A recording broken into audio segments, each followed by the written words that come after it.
How long can this continue is the big question here. Amit, give us an overview of the situation vis-a-vis the authorities, assessing it. Is this going to be a situation just today? Or is this going to have a spillover sort of an effect? This is an election here. Election's literally just a few weeks away. The government will not want to take any chances when it comes to cracking the whip really on farmers. But this kind of unimaginable inconvenience, forces being deployed at the borders really is a situation that the government has to deal with. What are they anticipating? How do the next few days look like? That's the question that everybody really wants an answer to. Amit.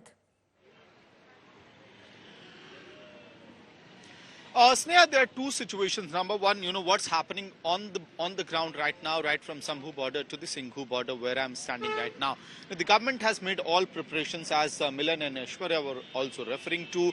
The situation here is no different. You have the RAF Jawans with tear gas guns, anti-riot gears, cement mixers on the ground, barricades, concrete walls, everything has been put in place. Now, what will happen is the biggest question. Till last day, till the midnight, there were parleys happening between the Union Minister Arjun Munda, Piyush Goyal. Piyush Goyal was also part of the talks which had happened during Kisan Andolan 1.0, if you would remember. But that talk failed precisely on the issue of MSP guarantee law. The government saying that we'll be forming a committee. The farmers saying that you had made a similar promise last time around as well. 2 years down the line, there is no result, and that is why we have to move forward and further towards the national capital.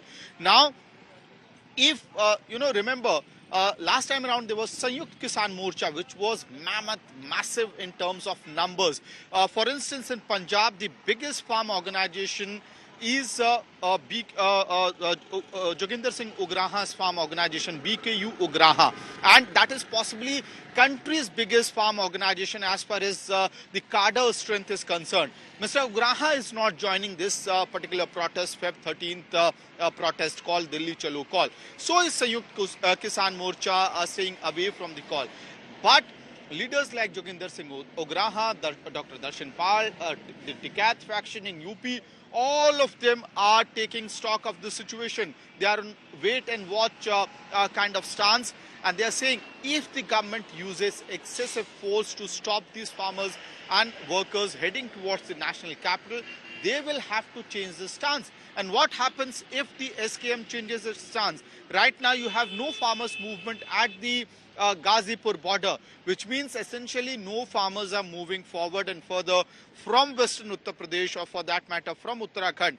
The moment SKM chips in this particular protest, the entire picture might just change, and the government would not want that kind of confrontation at all. As you were also mentioning, the elections are just a few months away, or rather just an announcement away. It would be a major setback and a hurdle for the government to have such kind of protests, a pakka andolan on the streets of the on the borders of the national capital. Yes. One quick example, Sneha, why are the farmers so adamant on this MSP guarantee law? I've reported all through the farmers agitation 1.0. When you go to the Malwa belt of Punjab, there are cotton farmers in Malwa. They have a good produce, and there's a government agency which procures the cotton as well.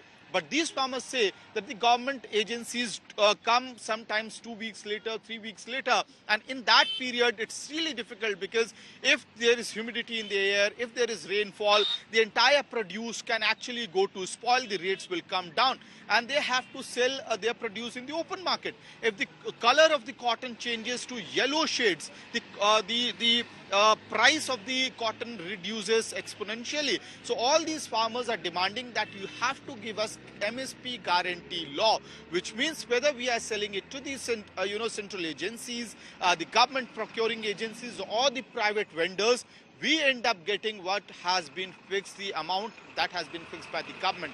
So these are technical aspects as well, which we need to look into. And they have now the farmers are saying that in 2021, when the entire Kisan Andolan 1.0 was wrapped up, the government had signed an agreement with us, and that has not been delivered upon. As far as MSP guarantee law is concerned, withdrawing all cases against the farm leaders is concerned, killing of the electricity bill is concerned. The government, however, says that the electricity amendment bill has been kept on at bay for now, and the farmers will be exempted as and when it gets implemented.